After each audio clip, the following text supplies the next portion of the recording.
अस्सलाम वालेकुम dear students, उम्मीद करता हूं कि आप सब खैरियत से होंगे। Unit number 14 of English grade 10th second last chapter है। आज हम पढ़ेंगे द मॉडल मिलियनेयर, एक मिसाली करोड़पति। इसको ऑस्कर वाइल्ड ने लिखा है, लेकिन थोड़ी सी तब्दीली के साथ आपके सामने ये लेसन जो है वो ये पेश किया गया है। तो पहले हम इसकी रीडिंग करेंगे, फिर इसके बाद इसकी एक्सरसाइज की तरफ चलेंगे। हु ई अर्स्किन, हु ई, ये आप इसको जी एच जो है ये इसके अंदर साइलेंस है। The correct pronunciation of this word is who E. Who E Erskine, a French aristocrat, एक फ्रांस का नवाब, वॉज सॉफ्ट हार्टेड, बहुत नरम दिल था, वेल मैनर्ड, महजब था, एंड गुड लुकिंग, और खूबसूरत था, विद ब्राउन कर्ली हेयर, उसके भूरे घुंघरियाले बाल थे, एंड ग्रे आइज, और उसकी ग्रे कलर की मटियाले कलर की उसकी क्या थी, आंखें थी। He was very popular in his circle, वो अपने दोस्तों में बहुत मशहूर था, बिकॉज ऑफ हिज गुड डिमेन्योर, अपने अच्छे रवैये की वजह से, जेंटल हार्ट, नरम दिल की वजह से, एंड अनअफेक्टेड प्लेननेस, और अपनी बेसाख्तगी की वजह से। He was once a successful tea merchant, पहले वो क्या था, एक कामयाब चाय का ताजर था, but a slump in T trade badly affected his business, लेकिन चाय के बिजनेस में मंदी, यानी कि जो जैसे बिजनेस कुछ डाउन हो जाते हैं उसको स्लम्प बोलते हैं। जैसे हम कहते हैं ना कि बहुत मंदा चल रहा है, कि बहुत बिजनेस मारा जा रहा है, तो चाय के बिजनेस में मंदी की वजह से उसका जो बिजनेस था, उसका जो कारोबार था, वो बहुत बुरी तरह मुतासिर हुआ। कॉन्सिक्वेंटली, नतीजे के तौर पर, he had to dismantle his trade, उसको अपना कारोबार ख़त्म करना पड़ा। आफ्टर दैट, उसके बाद, he tried his luck at everything, उसके बाद उसने हर चीज़ में अपनी किस्मत आजमाने की कोशिश की, but could not succeed in any business at all, लेकिन किसी तिजारत में भी वो कामयाब ना हो सका। अल्टीमेटली, आखिरकार, he became nothing but a delightful ineffectual young man with a perfect profile. आखिरकार ये हुआ कि वो एक उसके पास यही सिर्फ प्रोफाइल बची, उसकी यही पहचान बची कि वो एक खुश इखलाक लेकिन गैर मुअस्सर नौजवान है, विद अ परफेक्ट प्रोफाइल, कि जिसकी प्रोफाइल बहुत अच्छी है, एंड नो प्रोफेशन, लेकिन उसके पास कोई पेशा नहीं है, except meagre resources from his farms, उसके जो फार्म्स थे उससे थोड़ी बहुत आमदन के अलावा उसके पास कुछ भी नहीं था। यानी कि कहने का मकसद यह है कि वो एक ऐसा आदमी बन के रह गया कि जिसकी पहचान तो बहुत अच्छी थी, लेकिन उसके पास कोई काम नहीं था। अनदर प्रीडेसमेंट, ठीक है, another predicament that troubled him greatly was the issue of his unsettled marriage. एक और मुसीबत जो उसको बहुत ज़्यादा परेशान करती थी, वो उसकी अनसेटल्ड मैरिज थी, बेसुकून शादी, यानी कि एक ऐसी शादी जो वो करना चाहता था, लेकिन अभी तक उसकी शादी सेटल नहीं हुई थी, कि उसकी शादी अभी तक हो नहीं सकी थी। In the heydays of his tea trade, ठीक है, जब उसकी जो चाय की तिजारत थी वो जब अपने बुलंदी पर थी, अपने उरूज पर थी, Hughie's mother asked Colonel Martin for the hand of his daughter, तो हु ई की जो माँ थी उसने कर्नल मार्टिन नाम के एक आदमी से उसकी बेटी का हाथ मांगा, लॉरा मार्टिन जिसका नाम था, अपने बेटे के लिए। Seeing the thriving business of Hughie का जो फलता फूलता बिजनेस था उसको देखते हुए, the colonel readily agreed, readily फॉरन, the colonel readily agreed to give his daughter's hand in engagement, तो कर्नल ने फौरन अपनी बेटी का रिश्ता जो था वो मतलब हु ई के लिए दे दिया। हाउ एवर, ताहम, द कंसिस्टेंट फियस्को, लेकिन मुसलसल नाकामी of his career in business made the colonel change his mind, लेकिन जब बाद में ह्यू ई का बिजनेस जो था वो मुसलसल नाकामी की तरफ जाने लगा, तो कर्नल जो था उसने अपना इरादा तब्दील कर दिया। Whenever Hughie's mother would approach the colonel, जब कभी भी हु ई की जो माँ थी वो कर्नल को अप्रोच करती for the marriage of her sun with Laura Martin, यानी कि लॉरा मार्टिन के साथ अपने बेटे की शादी के हवाले से वो जब भी कर्नल को अप्रोच करती, ही वुड ब्लंटली से, तो वो दो टोक अंदाज में कहता, कम टू मी, मेरे पास तब आना, when your son has got 10,000 pounds, जब तुम्हारे बेटे के पास 10,000 पाउंड्स हों, and we will see about it, तो फिर हम शादी के बारे में सोचेंगे। Hughie looked very glum in those days, उन दिनों ह्यू ई बहुत उदास रहता था, and would often go to his friend, और कभी कभार अपने दोस्त एलन ट्रीवर के पास जाता था, फॉर कंसोलेशन, मुशावरत के लिए, मशवरे के लिए, और अपना दिल हल्का करने के लिए। Trevor was a painter, Trevor जो उसका दोस्त था वो एक पेंटर था, एंड अ फेमस आर्टिस्ट, और एक मशहूर क्या था, आर्टिस्ट था। He was a real master, वो अपने फन का माहिर था, and his pictures were ईगरली sought after, और उसकी तस्वीरें बड़े शौक से खरीदी और पसंद की जाती थीं। वन मॉर्निंग, एक सुबह, when Hughie came to Trevor's studio, जब ह्यू ए जो था वो ट्रेवर के स्टूडियो में आया, he found him giving finishing touches to a wonderful life size picture of a beggar man. Finishing touches के जो आखिरी जो छोटी मोटी टचिंग होती है वो कर रहा था, किस चीज़ की? अ wonderful life size picture, life size के जो पूरे एक इंसान के जिस इंसान के कद के बराबर की जो तस्वीर होती है, तो वो एक लाइफ साइज पिक्चर जो थी, एक भिखारी की तस्वीर को वो फिनिशिंग टचेस दे रहा था। अच्छा, उस दौर में ना जो तस्वीरें बनती थी वो मोबाइल्स या कैमरास तो होते नहीं थे, तो होता ये था कि आपने जिसकी तस्वीर बनानी होती थी उसको आप अपने सामने बिठाते थे और जिस स्टाइल में आप तस्वीर बनाना चाह रहे होते थे उसी स्टाइल में उसको बिठाते थे और देख के जो पेंटर्स होते थे वो पेंटिंग किया करते थे। The bagger himself was standing on a raised platform, जो भिखारी था वो एक उभरे हुए चबूतरे पर खड़ा था, in a corner of the studio के एक कोने में। he was a wizened old man, वो एक अक्लमंद बूढ़ा आदमी लगता था, with a face like wrinkled parchment, और उसका चेहरा एक फटे हुए सफ़े की तरह था। पार्चमेंट सहीफा जो एक पेज होता है, एक फटे हुए वर्क की तरह उसका चेहरा था एंड अ मोस्ट पीटियस एक्सप्रेशन, और उसके चेहरे पर काबिले रहम तासुरात थे, यानी कि उसके चेहरे को देखकर उस पर रहम आता था। ओवर हिज शोल्डर्स, उसके कंधों पर वाज फ्लंग, फैला हुआ था, अक्वर्स ब्राउन कोट, अक्वर्स ब्राउन क्लॉक, उसके कंधों के ऊपर एक मोटा खुरदरा जो चुगा है, ठीक है, जो क्लॉक है वो उसके कंधों के ऊपर लटका हुआ था। ऑल टीयर्स एंड टेटर्स, और वो चीथड़े था, छोटे छोटे टुकड़ों में, मतलब फटा हुआ था वो। His thick boots were patched and cobbled, उसके जो मोटे जूते थे वो भी जगह जगह से फटे हुए और उन पे पैबंद लगे हुए थे। एंड विद वन हैंड, और एक हाथ में, he leant on a rough stick, वो एक खुरदरी, एक पुरानी लकड़ी के ऊपर वो झुका हुआ था। वाइल विद द अदर, और दूसरे हाथ के साथ, he held out his battered hat for elms, उसने अपना फटा हुआ जो हैट था वो खैरात के लिए फैलाया हुआ था। व्हाट एन अमेजिंग मॉडल, कितना ज़बरदस्त किस्म का ये मॉडल है। विस्पर्ड ह्यू ई ने सरगोशी की, as he shook hand with his friend, जैसे ही उसने अपने दोस्त के साथ मुसाफा किया, हाथ किया। एन अमेजिंग मॉडल, तो उसके दोस्त ने आगे से जवाब दिया कि an amazing model, shouted Trevor at the top of his voice, के at the top of his voice का मतलब होता है कि अपनी मुकम्मल बुलंद आवाज़ के साथ उसने कहा कि amazing model, I should think so, हाँ बिल्कुल ऐसा ही है, मुझे भी ऐसा ही लगता है। Such beggars as he are not to be met with every day, कि इस तरह के जो भिखारी हैं वो आम तौर पर आपको नहीं मिलते। पुअर ओल्ड चैप, हाय बेचारा, जब आप कहते हैं ना किसी को हाय बेचारा तो कहते हैं कि पुअर ओल्ड चैप, कि हाय बेचारा। सेड ह्यू ने कहा कि हाय बेचारा, हाउ मिजरेबल ही लुक्स, ये कितना मजलूम लगता है ये। But I suppose to you painters this face is his fortune, कि है तो ये मजलूम, लेकिन जो पेंटर्स होते हैं उनके लिए तो यही मजलूमी ही है ना, जिसको पेंट करके तो वो फिर अपनी तस्वीरें जो हैं वो अच्छे से बेचते हैं। सर्टनली, बिल्कुल ऐसा ही है। Replied Trevor, you don't want a beggar to look happy do you, कि जाहिर बात है एक पेंटर तो अगर एक किसी भिखारी को अगर वो खुश अंदाज में उसको पेंट करेगा, उसको खुश दिखाएगा, तो फिर उसकी तस्वीर तो उस तरीके से नहीं बिकेगी ना। How much does a model get for sitting, asked Hughie, तो ह्यू ई ने पूछा कि एक मॉडल जो है ये सिटिंग के लिए, कि मतलब जब आप सामने से उसको बिठा के, वो मॉडल होता है ना, उसको बिठा के आप तस्वीर बनाते हो, तो वो उससे पूछ रहा है कि सिटिंग के लिए, यानी कि एज अ मॉडल सामने आकर बैठने के लिए कितने पैसे ये लेता है।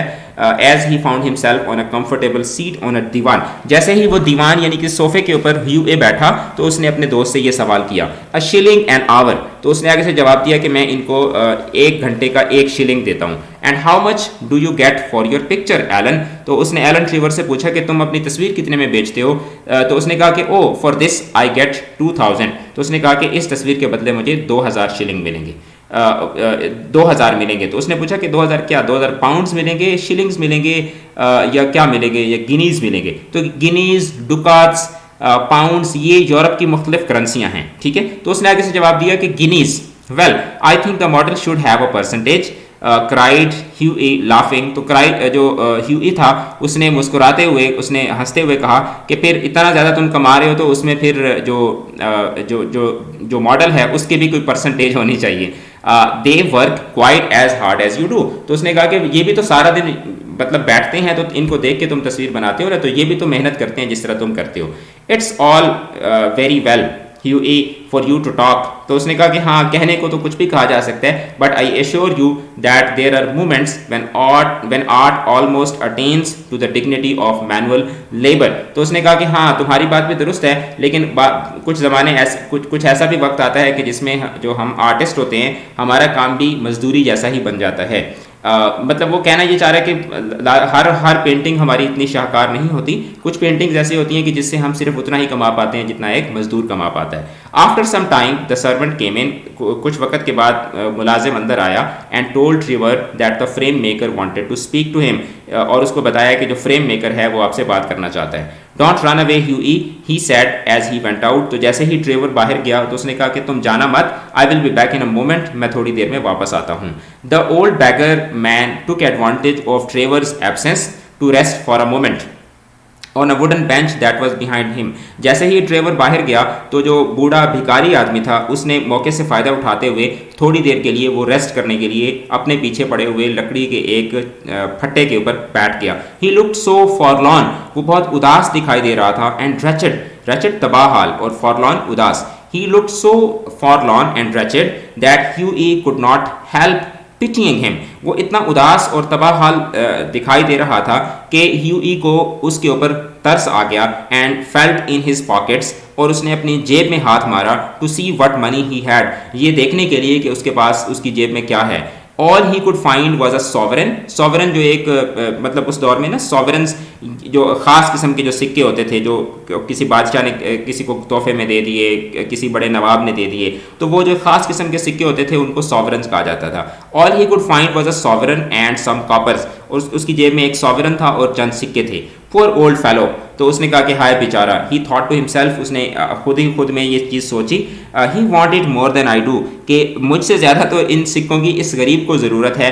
And he walked across the studio, वो उस स्टूडियो में चल के आगे गया, and slipped the sovereign into the beggars hand, और उसने वो जो सिक्का था वो जो बैगर के हाथ में जो कशकोल था, जो हैट था, उसके अंदर उसने डाल दिया। द ओल्ड मैन स्टार्टल्ड, वो जो बूढ़ा आदमी था थोड़ा सा वो हिचकिचाया। स्टार्टल का मतलब होता है हिचकिचाना। And a faint smile flittered across his withered lips, और उसके मुरझाए हुए होंठों से एक हल्की सी मुस्कुराहट जो थी वो निकली।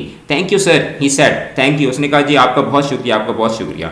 देन ट्रेवर अराइव्ड, फिर ट्रेवर आ गया, and Hughie took his leave and walk home, और ह्यूए जो था वो उससे मिलकर अपने घर वापस आ गया। दैट नाइट, उस रात, he strolled into the cafe at about 11 o'clock, तकरीबन 11 बजे के करीब वो करीब जो कॉफ़ी शॉप थी वहाँ पे गया, and found Trevor sitting by himself, और वहाँ पे ट्रेवर अकेला बैठा हुआ था in the coffee room drinking hot cappuccino, और वो वहाँ पे हॉट कैपुचिनो जो कि कॉफ़ी की एक टाइप होती है वो कॉफ़ी अपनी पी रहा था। Well Alan, did you get the picture finished all right? तो वो उसने पूछा हाँ भाई तुम्हारी तस्वीर मुकम्मल हो गई।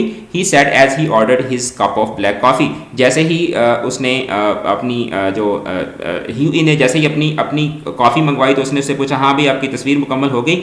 Finished and framed my boy, answer Trevor. तो ट्रेवर ने कहा हाँ मैंने तस्वीर बना भी ली और उसका फ्रेम भी बनवा लिया। एंड बाय द बाय, और हाँ बाय द बाय का मतलब होता है कि अच्छा हाँ यार बात से बात याद आई, ठीक है, जैसे हम कहते हैं ना कि हाँ यार याद आया, और उसके बाद हम अपनी बात को शुरू करते हैं। तो इस तरह की सिचुएशन में हम कहते हैं कि एंड बाय द बाय, और वो कहता है कि हाँ you have made a conquest, भाई तुमने तो एक मार्का मार लिया, तुमने तो फतह कर लिया है। The old model you saw is quite devoted to you, कि वहाँ पे जो बूढ़ा आदमी आया हुआ था ना बैगर की तस्वीर के लिए, मॉडलिंग के लिए, उसको तो भाई आपसे बड़ी अकीदत हो गई है। I had to tell him all about you, मुझे उसको तुम्हारे बारे में सब कुछ बताना पड़ा। हु यू आर, तुम कौन हो, कहाँ रहते हो, what your income is, what prospects you have, और तुम्हारे क्या इरादे हैं, मुझे सब कुछ बताना पड़ा। My dear Alan, cried Huey, I shall probably find him waiting for me when I go home. But of course you are only joking. तो आगे से उसने कहा कि अच्छा फिर इसका मतलब है मैं घर जाऊंगा तो वो वहाँ पे मेरा इंतजार कर रहा होगा, लेकिन मेरे ख्याल में तुम सिर्फ मेरे साथ मजाक कर रहे हो, क्योंकि वो जाहिर बात है ही इज़ नॉट इमेजिनिंग कि उसके दोस्त ने एक भिखारी को उसके बारे में सारी इन्फॉर्मेशन दे दी होगी। Poor old wretch, हाय बेचारा, I wish I could do something for him, काश कि मैं उसके लिए कुछ कर सकता। I think it is dreadful, मुझे तो ये सोच कर ही बड़ा खौफ आ रहा है that anyone should be so miserable, कि कोई इतना मजलूम भी हो सकता है। I have got heaps of old clothes at home, मेरे पास काफ़ी सारे पुराने कपड़े घर में पड़े हैं। Do you think he would care for any of them, क्या तुम्हें क्या लगता है कि अगर मैं उसको अपने पुराने कपड़े दे दूं तो वो ले लेगा? Why his rags were falling to bits, कि उसके तो कपड़े ही सारे फटे फटे पुराने हुए थे, तो मतलब उसको ना उस पर तरस आ रहा है उस भिखारी के ऊपर। But he looked splendid in them, लेकिन वो उन फटे पुराने कपड़ों में शानदार लग रहा था। सेड ट्रीवर, ट्रीवर ने कहा, I wouldn't paint him in a frock coat for anything what you call rags I call romance. तो उसने कहा कि मैं उसको नए कपड़ों में, और जो अमीरों के कपड़े होते हैं उन वो कपड़े पहने हुए तो मैं उसको कभी भी पेंट नहीं करूंगा। जिनको तुम चीथड़े कह रहे हो, फटे पुराने कपड़े कह रहे हो, मेरे लिए तो वो रोमांस है, मेरे लिए तो मतलब उसमें ना लज्जत है। However I will tell him of your offer, लेकिन फिर भी मैं उसको तुम्हारी ऑफर के बारे में बता दूंगा। You don't mean to say you talk to him about me, said Huey। तो फिर ह्यूई ने कहा कि अच्छा, जो तुम अभी मुझे कह रहे थे कि मैंने उसे तुम्हारे बारे में सब बताया, तुम मजाक कर रहे थे ना? Certainly I did। तो उसने आगे से कहा कि मैंने उसको ज़रूर बताया है। He knows all about the relentless colonel। उसको उस जो बेलगाम मुंह फट कर्नल के बारे में भी पता है। Your marriage, तुम्हारी शादी के बारे में भी, and the 10,000 pounds, और उसको 10,000 पाउंड वाला मामला जो है वो भी पता है। You told that old beggar all my private affairs, cried Huey, looking very red and angry। तो शदीद गुस्से में सुर्ख होकर उसने कहा कि तुमने एक भिखारी को मेरे निजी मामलात बता दिए। My dear boy, ओ मेरे प्यारे, said Trevor smiling, that old beggar, as you call him, is one of the richest men in Europe। कि जिसको तुम एक बूढ़ा भिखारी कह रहे हो, वो यूरोप का सबसे अमीर आदमी है। He could buy all London tomorrow without overdrawing his account। वो अगर चाहे तो अब तो कल पूरा लंदन खरीद ले और उसके अकाउंट पर फर्क भी ना पड़े। He has a house in every capital। हर मुल्क के दारुल हुकूमत में उसका एक घर है। Dines off गोल्ड प्लेट, और वो सोने की थाली में खाना खाता है। यानी कि जैसे हम कहते हैं ना कि ही डाइन्स ऑफ गोल्ड प्लेट, कि भाई वो तो सोने की थालियों में खाना खाता है, तो इसका मतलब ये होता है कि वो बहुत ज़्यादा अमीर है। What? क्या? एक्सक्लेम्ड ह्यूए। ह्यूए जो था उसने हैरानी के आलम में पूछा, हैं? वाकई? What I say, said Trevor, the old man you saw today in the studio was Baron Hosbert। तो वो आगे से कहते हैं कि मैं जो बात तुम्हें बता रहा हूँ वो ये है कि जिस बूढ़े को आज तुमने मेरे स्टूडियो में देखा है वो बैरन हॉसबर्ग था। He is a great friend of mine, वो मेरा बहुत अच्छा दोस्त है। He gave me a commission a month ago, उसने मुझे 1 महीना पहले पैसे दिए थे, to paint him as a beggar, कि मैं उसकी भिखारी के भेस में उसकी एक तस्वीर बनाऊं। And I must say he made a magnificent figure in his rags. और मैं ये बात ज़रूर कहूँगा कि उन फटे पुराने चीथड़ों में वो बड़ा शानदार लग रहा था। Baron Hausberg, cried Hughie, good heavens, I gave him a sovereign. तो बैरन हॉसबर्ग कोई बहुत बड़ा बंदा होगा ना, बहुत बड़ा कोई अमीर आदमी होगा, तो कह रहा है कि बैरन हॉसबर्ग, मैंने तो उसको खैरात दी है। Gave him a sovereign, shouted Trevor, and he burst into a roar of laughter. तो वो कहकहा लगाते हुए जोर से हंसते हुए उसने कहा कि तुमने उसको खैरात दी है। My dear boy, you will never see it again. I think you might have told me, Alan said Hughie sulkily. आहिस्ता से उसने कहा कि तुम मुझे पहले से बता देते ना, and not have let me make such a fool of myself. तुम मुझे पहले बता देते ना, तो मैं उसके सामने बेवकूफ़ ना बनता ना। Well, to begin with, Huey, said Trevor, it never entered my mind that you went about disturbing arms in that reckless way। तो उसने कहा कि मेरे ज़हन में क्या पता था कि तुम इस तरीके से जाके उसके कशकोल में खैरात डालने लग जाओगे। And when you came in, और जब तुम आए हो, I didn't know whether Hosbert would like his name mentioned। तो मुझे नहीं पता था कि अगर मैं उसके सामने बताता कि भाई ये फलां अमीर आदमी है और ये इस तरीके से मैं इसकी तस्वीर बना रहा हूँ, तो शायद उसको बुरा लगता। You know, he wasn't in his own dress, क्योंकि वो अपने असली लिबास में तो नहीं था। What a duffer he must think me, said Huey। तो ह्यूए ने कहा कि वो मुझे कितना बेवकूफ़ समझ रहा होगा। Not at all, नहीं, ऐसा बिल्कुल भी नहीं है। He was in highest spirit after you left। जब तुम वहाँ से आए हो तो वो बहुत अच्छे मूड में था। Kept chuckling to himself and rubbing his old wrinkled hands together। वो हंसता रहा काफ़ी देर तक और अपने दोनों हाथ जो थे वो आपस में मसलता रहा। I couldn't make out why he was so interested to know all about you, but I see it all now। कह रहा है कि मुझे उस टाइम पे समझ नहीं आ रही थी कि वो तुम्हारे बारे में इतनी ज़्यादा दिलचस्पी क्यों ले रहा है, लेकिन अब मुझे सारी कहानी समझ आ रही है। I am an unlucky fellow। मैं बहुत बदकिस्मत हूँ। ग्राउल्ड ह्यूए जो था उसने चीखते हुए कहा, the best thing I can do is to go to bed and my dear Alan you must not tell anyone. वो कह रहा है कि अब बस मुझे जाके अब मैं ज़्यादा से ज़्यादा यही कर सकता हूँ कि जाके सो जाऊँ, और अपने दोस्त को कह रहा है कि यार तुम किसी को बताना नहीं ये बात। नॉनसेंस, क्या बेवकूफ़ी है। It reflects the highest credit on your philanthropic spirit. Philanthropic इंसान दोस्ती, जो इंसानों से मोहब्बत करने वाले और बड़े खैरात करने वाले जो लोग होते हैं उनको हम फिलंथ्रॉपिक कहते हैं, ठीक है। तो फिलंथ्रॉपिक एक्ट होता है कि जिसमें आप खैरात कर रहे होते हैं लोगों को। तो कह रहे हैं कि नहीं, तुम बेवकूफ़ ना बनो, ये तो तुम्हारी इंसान दोस्ती का जज्बा जो है इससे जाहिर होता है। एंड डोंट रन अवे, और भागो मत। Have another cup of coffee, बैठो और थोड़ी सी कॉफ़ी पियो। हाउ एवर, लेकिन ह्यूए वुड नॉट स्टॉप, ह्यूए नहीं रुका, बट वॉक होम, अपने घर की तरफ आया। फीलिंग वेरी अनहैप्पी, वो बहुत उदास था। And leaving Alan Trevor in fits of laughter, और जब वो वहाँ से आया तो एलन ट्रेवर जो था वो क्या था, वो उसका मजाक उड़ाकर हंस रहा था। द नेक्स्ट मॉर्निंग, अगली सुबह, as he was at breakfast, जब वो नाश्ते की मेज़ पर था, the servant brought him up a card on which was written, उसका मुलाजिम उसके पास एक कार्ड लेकर आया जिस पर लिखा था, Mr Gustave Naudin from Baron Hausberg, I suppose he, तो उसके ऊपर उसका नाम लिखा हुआ था ना, तो उसने सोचा कि I suppose he has come for an apology, मुझे लगता है ये मुझसे माफ़ी मंगवाने के लिए आया है कि भाई तुमने हमारे नवाब के साथ बदतमीजी की है तो माफ़ी मांगो। Said Hughie to himself and he told the servants to show the visitor up, और उसने अपने मुलाजिम को कहा कि अच्छा मेहमान को ले आओ। एन ओल्ड जेंटलमैन, एक बूढ़ा मुअज़्ज़ज़ आदमी विद गोल्ड स्पेक्टिकल्स, जिसने जो है ना वो सोने का चश्मा लगाया हुआ था, एंड ग्रे हेयर, और जिसके बाल जो थे वो सफ़ेद हो रहे थे, मतलब ग्रे हेयर थे उसके, केम इनटू द रूम, कमरे में आया, एंड सेड, और कहा, have I the honour of addressing monsieur Erskine, तो उसने कहा कि क्या मैं जनाब एरक्सिन से बात कर रहा हूँ, जिस तरह हम कहते हैं ना जनाब या जनाब आली, तो इसी तरीके से फ्रेंच में मॉन्सियोर का वर्ड जो है यूज़ होता है जब आप किसी को इज्जत से मुखातब करते हैं। ह्यूए बाउड, ह्यूए थोड़ा सा झुका और कहा, जी जनाब। I have come from Baron Hausberg, he continued, the बैरन,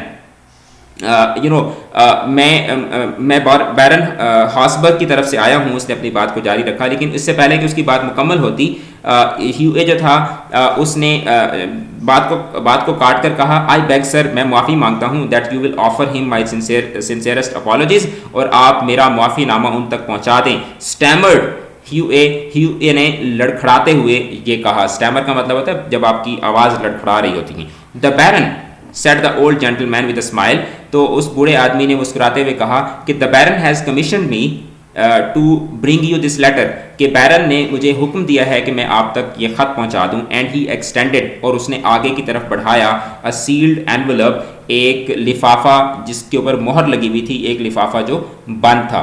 अच्छा, ऑन द आउटसाइड, उस लिफाफे के बाहर लिखा हुआ था, a wedding present to Hughie Erskine from an old beggar, उसके ऊपर लिखा हुआ था कि ह्यूए एरस्किन के नाम एक शादी का तोहफा एक बूढ़े गदागर की तरफ से। And inside was a cheque of 10,000 pounds, और उसके अंदर क्या था, 10,000 पाउंड का एक चेक था।